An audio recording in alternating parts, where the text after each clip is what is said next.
Hey you guys, I am so excited to be here to give you this video today. I have been asked to participate in a really big, incredible collaboration that takes place for the whole month of January. And the collaboration is called Canuary, which is being hosted by Sutton Days. So if you are interested in going back to look at her channel, it's called Sutton Days. And what this whole collaboration is about is a bunch of YouTubers got together for the whole month of January to give you their most favorite canning recipes and tips and tricks on getting it done.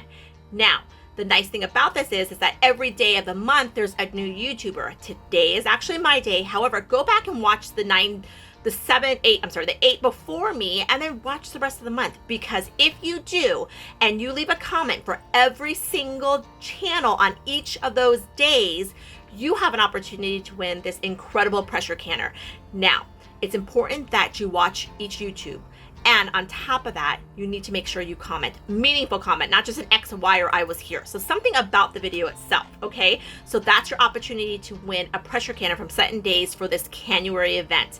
Now, what am I contributing to Canuary? I am actually contributing maple bacon bourbon jam. Now, there's a little bit of controversy in regards to canning bacon, so I'm going to go over that with you real quick. But I'm going to tell you, whether you can this recipe or refrigerate it, it is one that you're going to want to try. It is a great pantry to table staple. It uses onions and garlics from the pantry in your cold storage, because we are in January. Then on top of that, any bacon end bits that you saved from curing your own bacon can be used. If you don't have your own pigs and you haven't cured your own bacon, then you can actually go to the butcher and get bacon end bits from the butcher as well too. So there are ways to get this recipe done. But before I give you the recipe, I'm going to give you a couple other tips and tricks about the whole thing.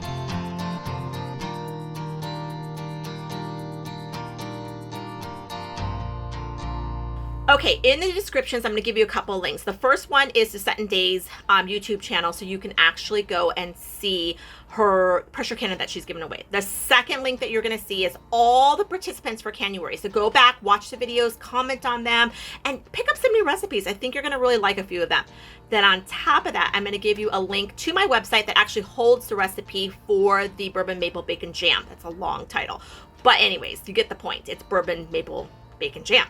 So anyways, the point of it is that I'm going to give you the link. This recipe, again, can be refrigerated or can be made shelf stable. Okay. Now, with that said, there's a couple of things about canning bacon that you are going to need to know.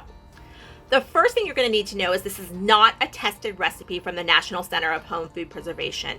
In fact, it's not even an unsafe canning recipe because they've never tested this recipe. So instead of calling it unsafe, it's a non-tested recipe. So it's a recipe that basically I found that I've modified to fit what my family is going to enjoy, and I chose to can it. This isn't a canning project that calls for a hot water bath canner or a steam canner. It does need to be pressure canned because it is meat, it's bacon.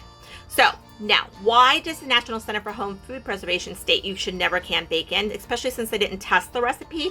Well, twofolds. The first fold is that it's cured. We know for a fact that cured meat is actually really dense. All the liquid's pretty much been taken out of it, so it's a dense product. They are concerned that when you put it into a jar and into the pressure canner, it does not allow the heat to properly penetrate completely through the jar. What it does is it'll stop at that point in time. So they're saying that if that happens, then the bacteria cannot be fully eliminated from the jar, and a case of botulism could happen at that moment in time.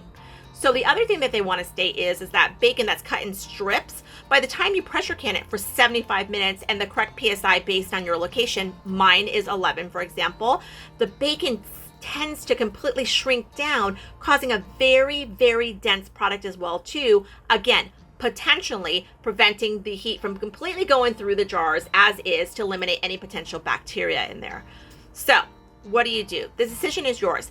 I don't use bacon strips. I use bacon end cuts. So those are the end cuts of the bacon. They're usually pretty thick and dense, and I cut them down to the appropriate 1-inch cubes as you would for meat when you're canning meat. And then from there, I add all the ingredients on that. I pack my jars and I pressure can them according to what meat would be canned at. For me, it's 75 minutes for pints, and I did them in half pints, so they are basically the same processing time, 75 minutes, at 11 pounds of pressure for my altitude. You'll have to know what your altitude is, but your altitude should be found in the chart on my website as well too for the recipe. And again, that's going to be in the descriptions. If you haven't grabbed a copy of my book yet, The Farm Girl's Guide to Preserving the Harvest, go ahead and do so. That book is the A to Z encyclopedia of preserving foods. Every single method for preserving foods as a sustainable homesteader would can be learned in my book. And then on top of that, I'm going to give you a link to my Pantry to Table cookbook, how to take items that you have actually squirreled away for the winter months and learn how to cook them in a fashion that is just simple, easy, and comfort food for the winter months.